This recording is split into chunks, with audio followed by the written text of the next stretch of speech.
بسم الله الرحمن الرحيم. الحمد لله نحمده ونستعينه ونستغفره ونعوذ بالله من شرور أنفسنا ومن سيئات أعمالنا. من يهده الله تعالى فلا مضل له ومن يضلل فلا هادي له، وأشهد أن لا إله إلا الله وحده لا شريك له،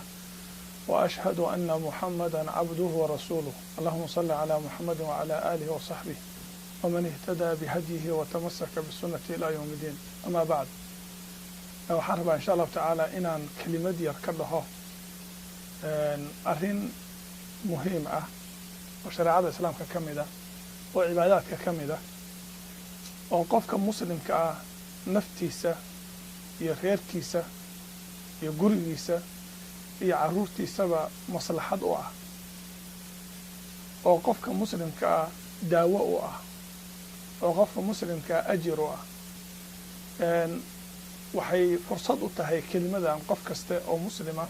oo dhibaato haysato, ama isaga naftiisa ama caruurtiisa ama gurigiisa ama maalkiisa, sidaa dhibaatada kaga badbaadi lahayd ayaan rabaa insha allahu tacaala kelimad yar inaan ka idhaahdo. kelimadaas waxaa weeye sadaqada iyo fadligay leedahay iyo faa'iidooyinkeeda inaan ku xasuusiyo. wuxuu ilaahay sadaqada ku tilmaamay inay tahay dayn isaga la siinayo. wuxuu ilaahay leeyahay man da aladii yuqridu allaha qardan xasanan fayudaacifahu lahu adcaafan kahiira. yaa ilaahay wax deymiya oo ilaahay deyntaas uu u laalaabaa laalaab tiro badan, ilaahay u laalaabaa. aad waxaad fiirsaa akhilkariim, markaad qof wax deyminaysid waxaa la fiiriyaa shayga aad bixinaysid qiimaha uu leeyahay. waxaa kaloo la fiiriyaa qofka deynta kaa qaadanaya sharafta uu leeyahay. dad waxaa jira hadday wax kaa deynsadaan aan la radinin oo la celinin. waxaad u malaynaysaa deyn uu allah qaadanayo oo uu ku leeyahay ideyni, oo uu ballan qaaday deyntaas inuu kuu gudo. waa hadal cajiib ah weeye, man da aladii yuqridu allaha qardan xasanan. waxaa kale oo cajiib ah, sadaqada cajaa'ibteeda ka mid ah, ilaahay inuu u ballan qaaday qofka wax sadaqaysta inuu ka ilaaliya cabsi iyo murugo fi dunya waalaakhira. oo aayadda qur-aanku arrinkaas sheegaysa ilaahay uu leeyahay aladiina yunfiquuna amwaalahum biاlleyli waاnnahaari sira wacalaaniya falahum ajruhum cinda rabbihim walaa khawfun calayhim walaa hum yaxzanuun. kuwa maalkooda bixiya hameen iyo maalinba si sir ah iyo si muuqata. sirtu waxaa weeye qof aan lagula ogeyn oo miskiin ah inaad wixii siiso. si muuqashaduna waxaa weeye maal babliga inaad wixii ku bixiso. ilaahay wuxuu leeyahy horta ajirkooda ilaahay agtiisa ay ku leeyihiin, mana baqaan mana murugoodaan. labadaasaa ilaahay ka ilaaliyaa. hadday akhi muruga ku haysato ama adduunka baqdin ku haysato ama aad aakhare ka baqayso, fursadan baa kuu taalla oo ah inaad wax sadaqaysato ood wax xiriiriso ood wax bixiso adood dadku kuu jeedaan iyo adigoon laguu jeedin oo keligaa aba. wuxuu ilaahay kugu abaalmarinayaa ajir weyn iyo cabsi la-aan iyo muruga la-aan buu ilaahay kugu abaalmarinayaa. laba xadiis oo ka mid a axaadiista nabiga sala allahu alay wasalam ayaan rabaa inaan xasuusiyo. xadiidka koowaad waxaa weeye xadiis imaam muslim oo waliba nabigu leeyahay wasadaqatu burhaanun. sadaqadu waa calaamad,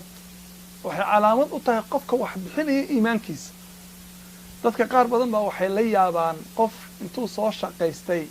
maalkuu soo shaqeeyey oo dhan bixiyey oo ilaahay darti u bixiyey bay la yaabayaan. maalin maalmaha ka mid ah masaajid ku yaala magaalada Phoenix Arizona, aniga oo masaajid khudbad jumca ka akrinaya ayaa masaajidka waxay dhaheen baahi baan nahaysa ee dadka hadlaya masaajidka wax ku sadaqaysta. marka masaajidkii baan lacag u aruurinay, war masaajidka wax ku sadaqaysta. nin oday ah oo masaajidka ku tukanayay ayaa istaagay. markaasuu wuxuu yidhi lacag buu ballan qaaday, haddana lacag kaluu ku daray. wuxuu markii dambe yidhi lacagtaas aan bixinayey oo aan ballan qaaday waxaan ku bixinayaa baabuurkii maanta aan masaajidka ku imid baan ilaahay darti u dhigayaa. baabuur cad oo qurux badan oo lacagtu ballan qaadayay ka qaalisan ayuu meeshii dhigo. wuxuu yidhi baabuurkaas keliyuu leeyaha la yidhi ilaahay dartii aan u bixinayaa. waxaa ii muuqatay, waxaan is idhi ninkan odayga ah oo saaxiibu ciyaalka ah oo guriga leh oo xaaska leh oo duruuf haysato ood ogtihiin dadka maanta duruufta wada haysata baabuurkii uu khudbada jumcada ku yimid inuu dhigo waxaan is-iri markaasi waxaa keliya oo daliil arrinkaas uu ku tusayaa inuu ninkaa iimaan leeyahay nabiga sal allahu alay slam wa sadaqatu burhaan sadaqadu waa calaamad qofka iimaankiisa ku tusaysa marka waxaad ogaataa qof aan iimaan lahayn oo iimaankiisa uusan xoogganayn sadaqa ma bixiyo walidaalika waxaa la yidhaahdaa sumiyat asadaqatu sadaqatan liannaha tadullu calaa sidqi iimaani saaxibiha sadaqada waxaa sadaqa loogu magacaabay sababtaa waxay ku tusaysaa qofka bixinaya iimaankiisa sida uu run u yahay iyo awoodda uu leeyahay intaas kadib waxaan rabaa faa'iidooyinka sadaqada inaan wax yar ka taabto dhowr faa'iido oo kala kooban sababtoo haddaan ka sheekaya faa'iidooyinkooda oo dhan waktigaa dheeraanaya marka dhowr kala kooban yaan ku tusayaa oo wallah haddaad dhegaysato ama aad aragtid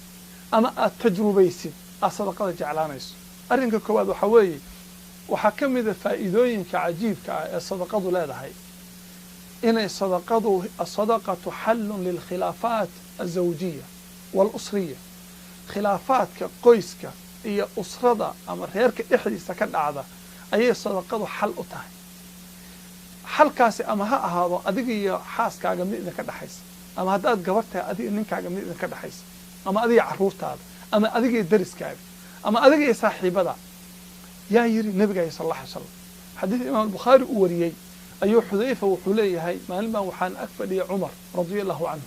cumar baa wuxuu yidhi ayukum yaxfadu xadiida rasuuli sala allahu calayhi wasalam fi lfitnati kamaa qaala yaa idinka mida oo xifdisan xadiidka nebiga uu kaga hadlaya fitanta sida uu u yirina u sheegi kara markaasaan waxaan iribiya ana qaala qultu ana suyo warniyaha adigu waxaa tahay geesi waad dhiirasho badan tahay indha adkida ma sidii baad u xasuustaa uu yidhi haa sidii baan u xasuustaa bal sheeg waxaa nabiga ka maqlay sal allahu alay slam isagoo leh fitnatu rajuli fii ahlihi wa maalihi wa nafsihi wa waladihi wa jaarihi yukafiruha siyaamu wa sadaqa ninka fitanta ka dhex dhacda isagii reerkiisa xaaskiisa way isdagaaleen waa khilaaf waa furitaan buu gaaray buuq baa ku dhex jira way heshiin waayeen cuqdad iyo caro joogto ah waa dadka maanta waxa kala haysta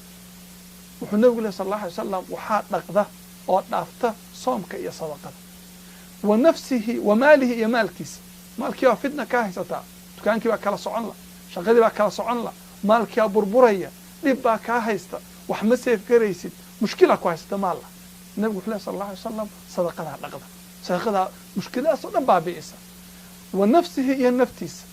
nafta qofka way fidnowdaa waxaa fidnadaa ka mid a diintiisa in dhibaato ka qabsato in qur-aanka xifdiga ku adkaado in cibaadada ku adkaato in jira ku dhacdo in cabsi ku dhacdo in walwal ku dhaco in qalaq iyo mushkila ay ku dhacdo waxaa intaasoo dhan dhaqda sadaqada waa hadalkii nabiga sal allahu alay slam wa waladihi iyo cunugiisa carruurta way jiran carruurta way hallaabi carruurtii way dhalan weydo ilmuu waayey qofkii xaaskii waa uur yeelan weyday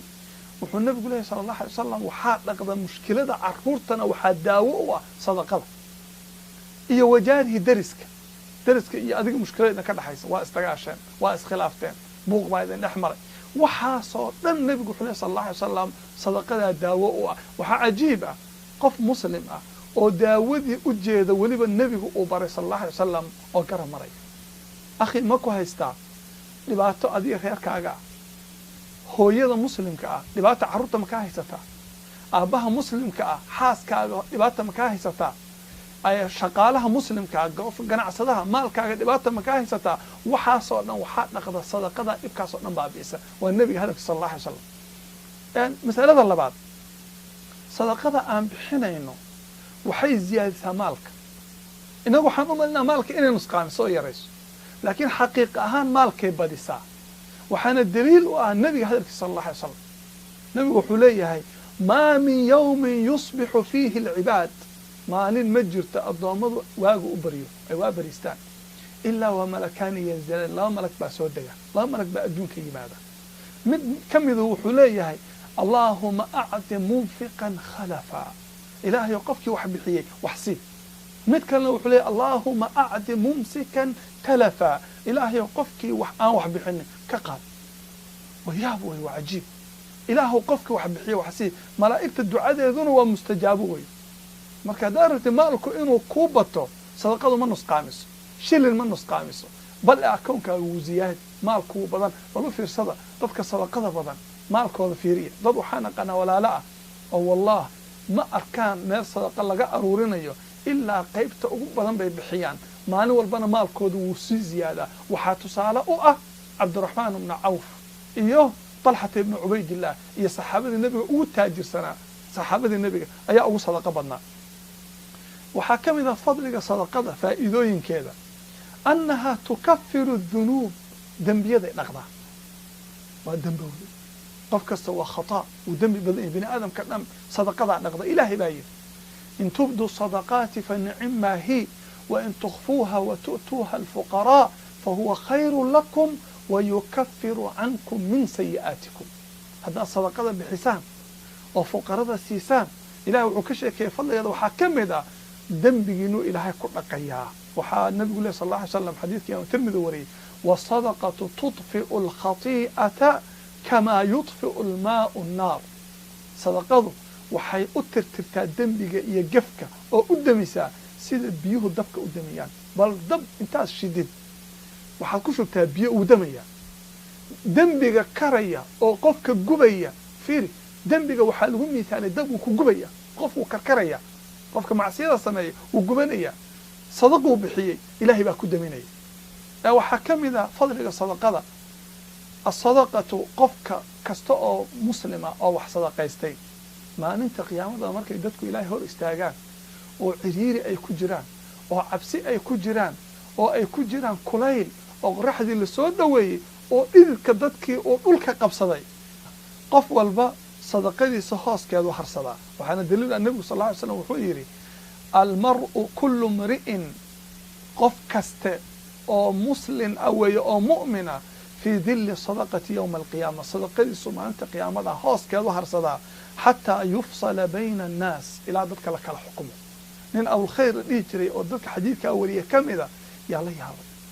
waxaa la yidhi kaanat laa tukhti'uhu sadaqa maalin ma soo marin uusa wax sadaqaysanin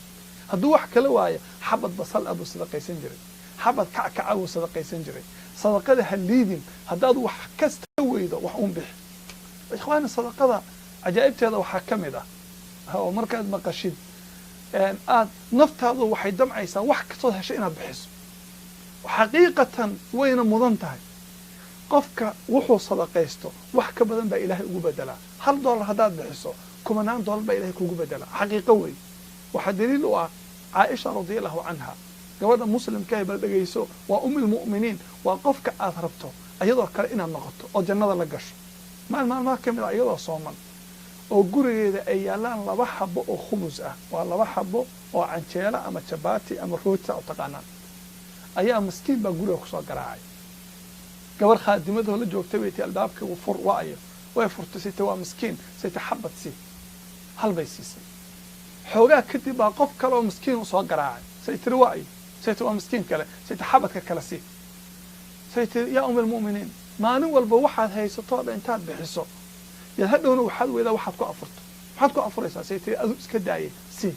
xabadkii bay qaada way siisay xoogaa kadib ayaa qof kale albaabka soo gargaraacay bal fiiri ma miskiin kala haddii miskiin kale maxaa la siin oo saddexaad albaabka taagan gabadhii baa albaabka furtay waxaa taagan nin adoon ah oo wuxuu wadaa dabaq saxan weyn oo neef ari ah waxaa dul saaran hilibkiisa la shiilay barbecue baa inagu naqaanaa isaga dhan la solay oo rooti dusha ka saarsaaran yahay tiro badan markaasuu wuxuu yidhi ehelkaygii reerkaygii baa waxay igu dhaheen umulmu'miniina ugee ha ku afurta ee waa hadiyad markii gabadhii ay soo qaaday caaisha intay qosashay waxay tidhi cun waa khubzun khayru min khubziki waa khubus ka khayr badan khubuskaagiyo cun ilaahay agtiisu ka yimid ilahay baa soo diray tabaaraka wa tacaala fadligaa fiiri bal cajiiba waa caaisha labaday haysatay bay bixisay intaas oo rooti iyo hilib baa loogu bedelay haddaad dhibaata ku haysato ama faqri ku hayo ama waxyaalaan ku haysato caaisha ku day waxaad haysatid bixi wax ka badan baa ilaahay ku siin waxyaabaha sadaqadu samaysa waxaa ka mid a waa mas'alo aan isleeyahay wallaahi maanta dad badan oo muslimiin aha u baahan daawu mardaakum bisadaqa qofka jiran sadaqa ku daaweeya weligaa xadiidka nebiga intaad maqashay sala allahu alay wasalam isagoo qof kaa jiran yahay ما أقصد إن كدا ويس الصدقة سيد النبي صلى الله عليه وسلم وحاد على إمام الحاكم أبو عبد الله الحاكم قصوين كان شيء أنت بدن قف كهربا وحكى آخر سنة كان كتاب لها من عجائب الصدقة وعجيبة وهو الصدقة شيء عجيب وغشاء كيني عبد الله يعني إمام أبو عبد الله الحاكم أي أجري وجهه وحكى صوب حبابه مركز اسبتاع اختار بوتجي وحكى سوسمي ده هو اللواء ما كاملة أسوي درس آخرين يوجه على عامي والشيخ دبعته كهيسته أيها وحا أركي وحصاق لمساجد أبو عثمان الصابوني ودرس كأخرين شيخ عقيدة عنك كوها كنت كعقيدة هي فرق بدع إن لا يعلم مركز صاق لي وحجري إمام أبو عثمان الصابوني وحجري ادعي إمام أبو عبد الله الحاكم إنه إلهي عافية تذكر وحيد إلهي عافية أصور الصبح دنبه درس حديث شيخ آخرين أيها وراق وهرتي صلى الله عليه وسلم وراق دي وفري وحكو قرن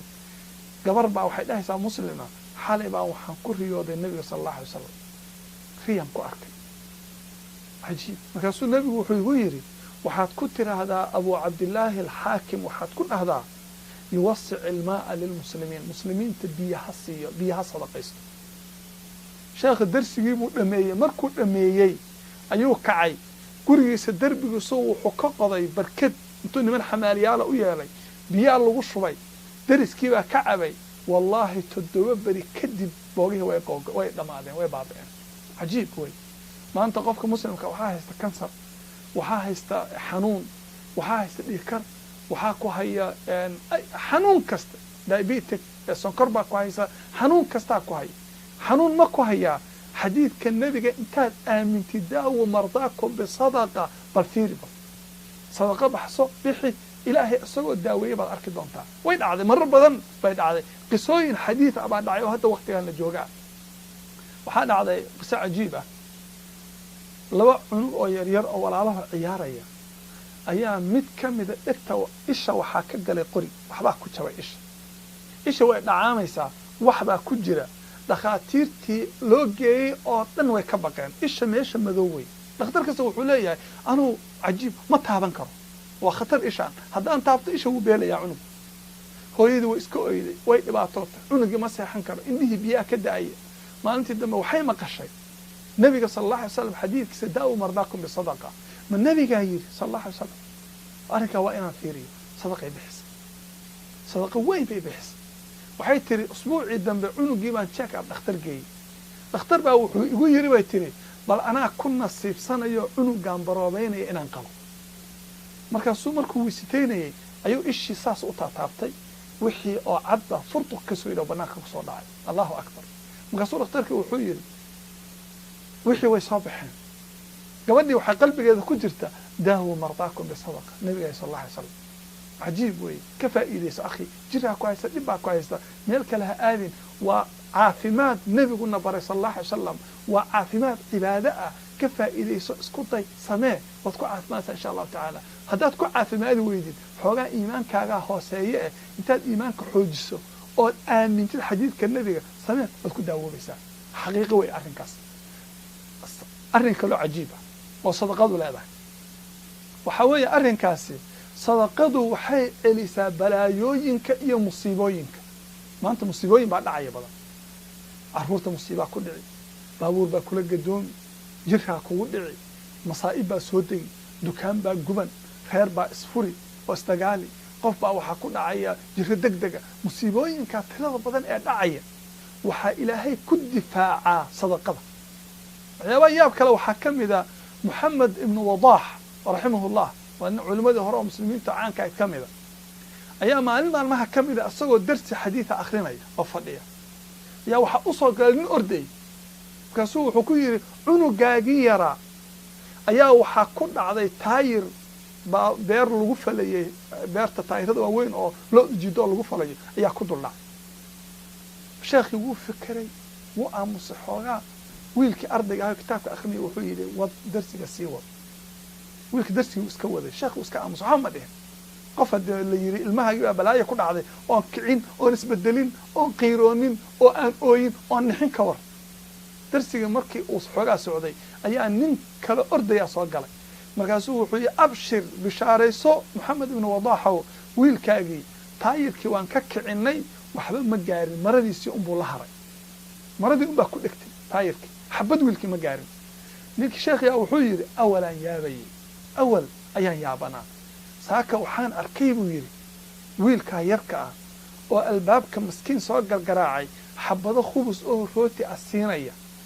markaad hadda idhahdeen buu yidhi dhibaataa ku dhacday waxaa isu kay qaban weyday saakuu sadaqa baxsaday haddana musiibaa ku dhacday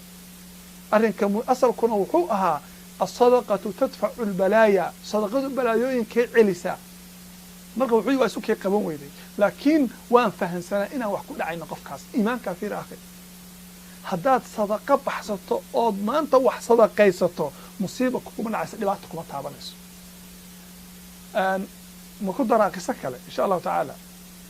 waxaad moodaa qisooyinka aad bay u badan yahay qiso kale a idinku daraya oo cajiiba waxaan rabaa qofka muslimka ah inuu bal dareemo fadliga ay sadaqadu leedahoon daawo ka raadin kitaabka min cajaa'ib sadaqa sheekha ayaa wuxuu qoray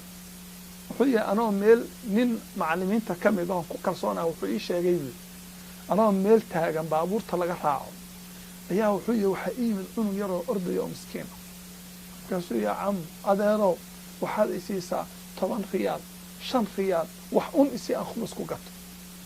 maxaad ku gadanaysaa shawaarmaan ku gadanaya 5 riyaal baa intaan soo bixiyaan siiyey buui 5 riyaal baa intuu aad u farxay buu la orday buu wuxuu ku galay iyo makhaayad buu galay wuxuu yihi anoo cunugii weli ka fakeray cunugii maskaxiisu ku jira ayaan wuxuu yihi waxaan anigii 4 kale yaa baabuur taxi asla kiraysanay wadamada muslimiin taxi waa la soo sheer garaya markaan xoogaa soconay ninkii taxi laha baa i caayay aniga adiga nin xun baa tahay adoo kale ma qaado iga deg taxi aniga maxaad iga rabtaa aniga khabiis baa tahay nin xun baa tahay waa isdagaalay waxaan irabi waayo lacagtayda ii celi waa kaa harayaa lacagtii uu ii soo celiyay waan soo qaatay waa soo lugeeyay meeshaan taxi ka soo raacnay baan nimid anagu wuxuu xanaaqsan oo isdejinayaan meeshii imid baabuur kale aan soo raacay wallaahi wuxuu yidhi markaan xoogaa kadib soconay ayaa waxaan u nimid baabuurkii intuu gadoomay oo uu gubtay 4 nin iyo darawalkii 5 ku dhinteen waxaan fahmay buu yidhi sadaqadaydii baa iga soo saartay iga reebtay musiibadaas akhi waxaa xasuusataa maanta waxbaa sadaqaysanaysa aduu ma ogid waxaa dhici karta shil baabuur inaad kaga badbaadi musiibo carruurta inaad kaga badbaadi jirro xun inaad kaga badbaadi dukaankaa oo guban lahay inaad kaga badbaadid waa security way waxaan hadda leeyahay life insurance-ga oo la geli dadku galaan way waa insurance way waxaad noqonaysaa qof ilaahay uu xafdiyey waxaan ku soo khatimayaa kelimadan hadduu qofku wax haysto ama uu xili karo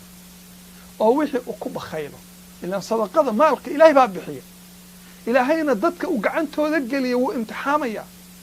dadku qaar baa lacag haysta midbaa wax yar haysta midbaa wax badan haysta qof walba waxaa rabaa wuxuu haysta wax la-eg inuu bixiyo hadduu bixin waaya maxaa dhacaysa waxaa dhacaysa inta lagaa qaado ayaa mid kale oo bixinaya la siinaya ilahi wuxuu yidhi wain tatawallow yastabdil qawman hayrakum uma laa yakunu amhaalakum haddaad jeedsataan ilaahay wuxuu idinku bedelan qolo idinka fiican oo idinka oo kale aan ahaanayn oo idinka fiican qisaan ku xasuusinaya nin ayaa gabar aroosay habeenkii ugu horreysay arooska ayagoo casho dhigtay oo aad u faraxsan waa habeenkii la yidhaahdo innagu waxaan dhahnaa gabdho waxay dhahaan caawa habeenkaygii oo habeenkii aad ku lahayd nolosha way oo faraxsan ayaa albaabka miskiin kusoo gargaraacay gabadhii baa xagga albaabka xigta way istaagtay oo waxay tiri wacyi suuya qof miskiin oo tuugsanaya way wax siiya markaasay tiri waa miskiin tuugsanaya suuya baxdhe cayri saacadaan oo kale iyo albaabada la isku soo garaaca marqaankiiba ilowsiyey iyo farxaddii wax walba gabadhi waxay tiri niyaha orod naga tag wax ma ku siinayna bax naga tag ninka guriga lahaa wuxuu kii soco bax ninkii waa iska tegay isagoo aad u niyad jabsan waxaa muddo kadib ninkii xaaskiisa waa iskhilaafeen muddo la isqabi waa la iskhilaafay waa la isdagaalay reerkii waa burburay ninkii naagta waa kala tagay waa isfureen ninkii buufis baa ku dhacay wuu waashay magaaladu iska galay isagoo waalan isagoo tuugsanaya oo ninkii waalan gabadhii intay ciddadii ka baxday oo iska joogtay baa nin kalaa guursaday gabadhii iyo ninkeedii dambe oo hameen isla cashaynayo guri fadhiya ayaa albaabka lagu soo garaacay minbarkii say way istaagtay way soo noqotay waxay tii waa nin miskiin oo tuugsanaya كسوي ما شاء الله ما مسكين بعاون ويم ما إلهي بابا ضدك نجسوا دورتي إلهي بقى نجسوا أديه عنتدا عن سي العقب وسوي العقد أنا أقدر محن كوقة وناضو بهنت هيدا نين مسكين كحال سي راشينكي يلا عقتي أسوأ فرح سمركو جيسلي أيها قبلي وحال ربنا فرح صما أيضا إلمين سبع سؤال الله نينك هو في روح كويري محل إلمين سؤال عليك هو عدو أويسا markaasay waxay tiri waxaan la ooyayaa ninka miskiinka albaabka taagnaa waa ninkii hore oo iqabi jiray fiir waa ninkii hore oo iqabi jiray waxaana ilaahay ku ciqaabay yaan u malaynayaa hameyn baa isaga oo saan oo kale ila cashaynaya ayaa miskiin albaabka soo garaacay markaasuu si xun ula hadlay ninkii waan isfuray wuuna waashay miskiinkiina hameyn si xun buu u cayriyey ninkii qabay gabadha ayaa ooyay isaguna wuu ilmeeyey markaasay tiri adigana maxaa kugu dhacay si waxaan la ooyayaa ninka hameenkaas tuugsanayo albaabka gargaraacayay anigu ahaa fiir kana reerka qabay sadaqadii buu diiday maalkiibu ku baqaylay waa la waalay reerkiibu ka tagay mid kale oo sadaqaysta kiibaa la yaa fiicnaaday oo wax helay oo degay ilaahay dejiyey naagti baa ilaahay u guuriyey wa in tatawallow yastabdil qawman ghayrakum thumma laa yakuunu amhaalakum akhi ukhti walaalka muslimka gabadha muslimadda haddii maanta ilaahay shilin ku siiyey oo ilaahay wax ku siiyey oo aad shaqaysatid oo aad wax heli kartid waxaa jira dad badan oo baahan oo masaakiin waxaa jira hadda masaajidda way baahan yihiin dadkii ehelka way baahan yihiin meel walba baahi baa ka jirta wax sadaqayso sadaqana waxaa ugu fadli badan midda la siiyo sadaqa jaariya ku sadaqayso wax kastoo awoodi baxso insha Allah taala ilaahay waxaan ka rajaynayaa inuu aniga iyo idinka sadaqadana jeclaysiiyo ilaahayna sadaqa